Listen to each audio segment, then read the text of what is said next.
He doesn't bulk and he doesn't cut, he maintains. Does that sound like someone you know? Coach Greg, and today I'm going over a video by Marcus Philly. He claims to have 5% body fat eating 3,700 calories a day. He only weighs 180 pounds. So is it clickbait? Is he lying? I'm going to tell you what I think. I've already watched the video.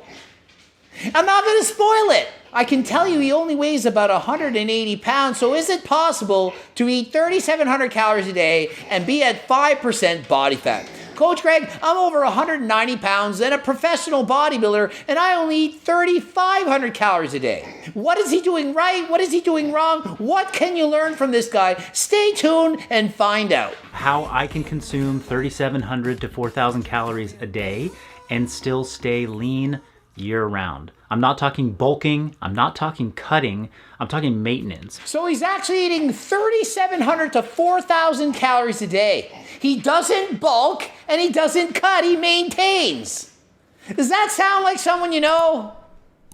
What does Coach Greg say? I say to maintain. He's consistently staying at a body fat level that's comfortable for him, and he's maintaining. He's maintaining his body fat at 5%. For you, 5% probably not realistic, but for him it is. And he explains in detail how he's able to do what he's doing. And what I always focus on, first and foremost, on every single plate is protein. So tip number one, to focus on protein. Every meal you have should have some protein. 100% agree. Muscle protein synthesis occurs every time you eat protein up to 5 times a day. So if you're smart and you want to maximize muscle growth, you're going to have protein 5 times a day. And how much protein does he eat? 220 grams at a body weight of 180. That's 1.2 grams of protein per pound of body weight. It's more than he needs to maximize muscle growth, but listen, he's eating 3,700 calories a day. Do you know how easy it is to get in 220 grams of protein when you're eating that much food? It is so easy. Consider if he was on half the calories, 1,850. That'd be 110 grams of protein. That would not be a lot, now would it? So it stands to reason that when you eat more food, you're going to eat more protein without even trying. We all know that protein helps to build muscle, but something protein also does is it helps to keep you satiated. It's more filling. If you eat protein in comparison to carbs, it's going to keep you more full. Not only that, protein has a higher thermic effect of food than fat or carbohydrates. That means it takes more energy to digest the protein that you're eating than the other macros. So it makes sense to have a diet high in protein if you're trying to stay lean year round. He 100% knows this, explains it well. Coach Greg, already a fan after tip number 1. I thought he was going to spew a bunch of nonsense, but I got to admit, he knows what he's talking about. I don't really want to eat that much protein at breakfast. This is a common question, and one of the things that I like to teach people over time is that while the adjustment period early on is going to be difficult, it's not hard. You heard of the anabolic French toast? Anabolic protein pancakes, so many delicious recipes have protein in them. It is easy. For breakfast, Allie had strawberries in a coffee. I'm not making this shit up. I'm like, babe, can't you have some protein? How are you going to build muscle? She's like, I'm not in the mood to eat it. Allie just eats. She doesn't care. She's not like Coach Greg. She's not like, oh, I got to eat this and do this cardio and train. She's not like me. She's like the average American. She just does what she does. But I try to convince her, you need to eat protein to build muscle. She doesn't really care. But if she did care and she did eat more protein, she would build more muscle. So if you're like Allie and you don't eat protein at every meal, try it. Get the friggin' cookbook. So easy. Do you know how easy it is to add some eggs, some meat, some vegan meat, some cheese, something with protein? It's easier than it's ever been. 2021, why are people so freaking dumb? So easy. Get the protein and eat it. and I would challenge you for 30 days to try and get 40 to 50 grams of protein for breakfast to start your day. Yeah, if you can, but it doesn't need to be 40 to 50. I would have been happy if Allie had 20. Just get some protein. Doesn't need to be 40 to 50. Sure, if you're a male and you're trying to optimize, but even 20 grams. Just try to get a little bit of protein at every meal and see the difference it can make. Tip number 2. This comes down to the quality of food that you eat. And by that he means eating healthy vegetables and fruits. Not to just stick to processed, high-calorie dense foods. He suggests eat more volume. The more food you eat, the more full you're going to be. And the more volume of food you're eating, the more calories you're going to burn while digesting that food. What do you think takes more calories? To digest a massive bowl of salad or a little handful of peanuts? Makes sense, it takes more energy to digest the larger quantities of food. So when you eat more food that's low in calories, you burn more calories, it expends more energy than when you eat high calorie dense foods like nuts or peanut butter. So today's message is you do not have to calorically deprive yourself all the time in order to maintain a lean physique. You don't always need to be on a diet. It's calories in, calories out. Sure, if you're overweight, to get to your desired weight, you're going to need to be in a deficit. You need to eat less food to lower your body weight. But once you get to that goal, you don't have to diet anymore. You eat at maintenance. It's not rocket science. If you eat at a calorie surplus, you gain weight. In a deficit, you lose weight. So at first, you're going to have to lower your calories a little bit until you get to your goal. Then you're allowed to raise them and eat at maintenance. While at maintenance, you can then gain muscle, keep your body fat the same, train hard, feel good, have lots of energy. If you don't have energy, it means you're over dieting. You can't always be on a diet. Imagine dieting down your entire life. You'd starve to death. So all you have to do is to restrict calories until you get to a healthy weight and then maintain from there. One of the ways that I'm able to eat more food is by increasing the quality of the food that I'm eating. I say this all the time. If you're on a diet and you're eating schmuck servings, tiny portions, you're going to be hungry. You need to eat a lot of volume.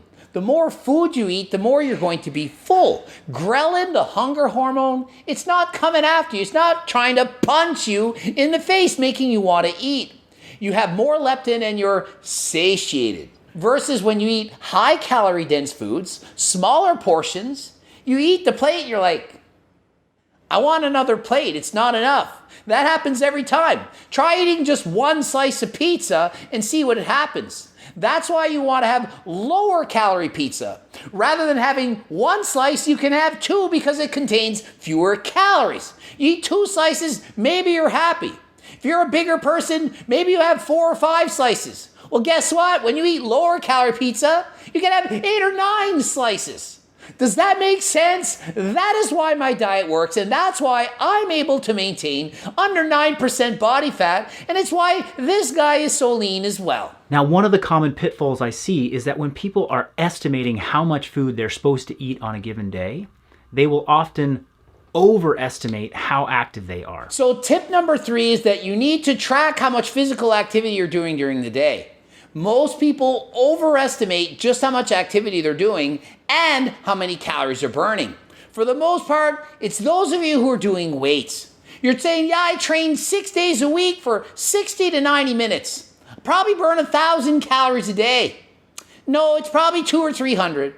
Sorry, telling you what you need to hear, not what you want to hear. You want to hear that weightlifting burns a lot of calories, that it boosts your metabolism like crazy, that hit cardio for 10 minutes, probably going to burn 1,000 calories. It doesn't. This guy does 60 to 90 minutes of dedicated weights or cardio. He's lifting weights, riding bikes, going for walks, hiking. He does that every single day. And on top of that, he's taking meetings on the phone and doing bike rides while on the meeting. Literally, he's pedaling a bicycle during a 1-hour phone call, and he doesn't count that as cardio. It's just extra activity done during the day. The reason he can eat 3,700 calories a day is because he's excessively active throughout the day. You're thinking, yeah, I do an hour of weights a day. Okay, so maybe you burn 250 calories. What did you do for the rest of the day? Do you sit on your ass on the couch making videos? Do you sit at your office job? What did you actually do? If you're active like this guy, you're going for walks after meals, you're taking phone calls and you ride the bike to pass the time, think of the extra calories that you're burning. You might have burned 500 calories during your cardio session, but maybe you burn an extra 500 calories by being active throughout the day. You're going for walks, you're raking leaves, you're mowing the lawn, you're active, you're busy, you're doing stuff. All those calories add up. People who are more active are going to burn more calories and therefore they can eat more. So please, if you're looking at an online calorie tracker and you're writing in, yeah, I'm active, I go to the gym every day. How active is that really? What are you doing throughout the day? And if you're not lean and you're saying, well, geez, I train every day, it's because you're eating too much. Try moving more. Try being more active throughout the day. If not, it simply means you need to lower your calories. If I was in a caloric deficit all the time and restricting my calories, I wouldn't want to move during those moments during the day where I have opportunities to do it. I'd want to sit around. Another thing is if you're under eating and you're skipping meals, maybe you're doing fasted cardio or you're doing intermittent fasting, you're not eating often enough, you don't have energy, so you're less motivated for doing those walks throughout the day. You don't want to ride a bike while doing a phone call because you don't have energy. Coach Greg, I always have energy. Do I look like a guy that doesn't have energy? Except for when I died for a bodybuilding contest. You should see the suffering I do when I'm 5% body fat. I don't feel good at all. I'm not eating enough. So please try to maintain a weight that's healthy for you. You try to get too lean, you're not going to have energy and you end up burning even fewer calories. You have to then cut your calories even more. You started at 2,500, dropped it to 2,000 for your diet. Now you suddenly have to drop it to 1,500 to keep the weight off because you're so inactive. Yeah, you're still going to the gym and you're going through the motions, but what are you doing the rest of the day? You laying down in bed because you have no energy, sitting on the couch, versus if you eat more and you're more active. You walk to the grocery store instead of sitting down and paying someone to do your shopping for you. It all adds up. The more energy you have, the more energy you can expend. So please, be as active as possible. Don't listen to Mike O'Hearn.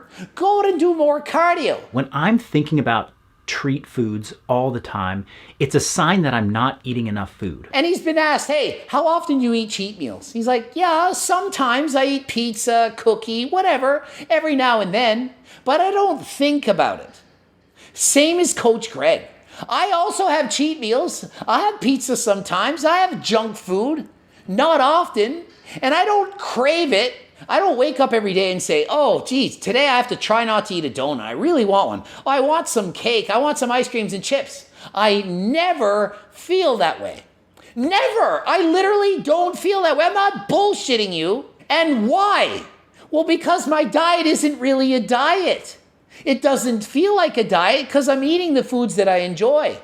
Why would I have to eat pizza when I already have pizza on my diet? Healthy pizza. Why would I need to eat ice cream when I already have protein ice cream? Tastes almost as good as the real thing, so I don't crave those other junk foods. I don't. But when you're in a calorie deficit and you're eating chicken, broccoli, and rice, how can you not help yourself? You want to have a cheat. How can you not? Your body's programmed to want sugar, to want fat. It wants those calories. You ever have Ben and Jerry's? All that fat and sugar blended together to just the right creaminess? Hard to not love it. So to not crave that food, you need to eat enough calories so that you're not starving, and you need to eat foods that taste maybe not quite as good, but close to as good, so you don't feel like you're missing out. That is the beauty of the cookbook. So many delicious and amazing recipes that will keep you full, that taste amazing. Don't take my word for it. Take the word of the 2,500 plus testimonials. People that bought the book, used it, and had amazing results. So amazing that they felt like writing in to share their success story, saying, this book actually worked. The more consistent you are with eating a good maintenance level of calories, not too little, the less you're going to have cravings for cheats. You're not going to feel like cheating. You shouldn't need cheats. You should be able to eat what you want. You don't have to eat every single meal from the cookbook. You can eat whatever you want on occasion. And those occasions, they're few and far between because you're not going to have all those cravings. You're already eating pizza. You're already having the protein ice cream. You're already having the hamburgers. You're eating what you want, wraps and so on. So when you don't go out to a restaurant and you eat whatever's on the menu, no problem, because the rest of the meals are going to be healthy. Keep in mind, if you're thinking about cheat foods all the time, it means that you're under eating way too much. Your brain is sending you signals to survive. And you might be just thinking, oh, Coach Greg, you don't know what it's like. I once did a bulk. I tried to get as heavy as I could to set the world record on the bench press. Was eating ice cream every single day, 2 liters. And guess what happened? Bulk eventually comes to an end and it's time to cut. And I said, okay, no more ice cream. And guess what? About 5 hours into that, I was like, I want ice cream. I got used to the highly palatable, delicious, high-calorie dense foods. Took many months to get over that. So I caution you, if you do go on a bulk, be careful. Once you get a taste for all those calories and high-calorie dense foods, it's hard. It takes time to get used to eating more whole foods, fruits and vegetables, foods that have less calories. But once you do, and with the help of the cookbook, it's going to be more easy than it ever was before. How many times have you dieted and had it fail? Probably many times. This is the time, once and for all, be done with it. Get the cookbook, stay on a diet, maintain a healthy weight, not 5% body fat like this guy. No, a healthy weight. Maybe it's 15%. Whatever is healthy for you, maintain it for the rest of your life. Getting down to consistent rhythms where you do the same things at the same times per day is massively helpful. And tip number 5 is to find consistent rhythm. You have to keep doing the same thing over and over again. Some days you eat breakfast, some days you don't. You sleep in till noon, you wake up at 8. You're going to bed at 5 in the morning on Saturday night and midnight on the other days. You need to be consistent. You can't train 5 days in a row and then take 5 days off. You need to have a pattern. Do the same thing day in, day out. Are you eating 4 meals a day every day? Training for an hour? Do it every day. If you can find consistency and do the same thing from day to day, you're going to get greater results. It's easy. It becomes a pattern. It becomes a habit. Humans are creatures of habit. If you exercise every day, it becomes part of your routine. You eat breakfast, you exercise, eat lunch, keep going. Being consistent with your diet, training, sleep, supplements, everything will allow you to get the best results. Hopefully you liked the video. Check out this guy's channel. Subscribe to him. He clearly made a lot of sense. 100% agree with everything he's saying. Please go subscribe to his channel. Ending it here. GregDoucette.com for coaching. Greg Doucette IP Pro. The bloops are over there. Subscribe and click the bell button. Buy the freaking cookbooks. I got 2 of them. Do you know how much easier it'll be with the cookbooks? You need a coaching plan? Hire me and my team to give you a coaching plan, diet, and training. Follow me on the gram and the talk. Subscribe and click that freaking bell button. And until next time, I am out.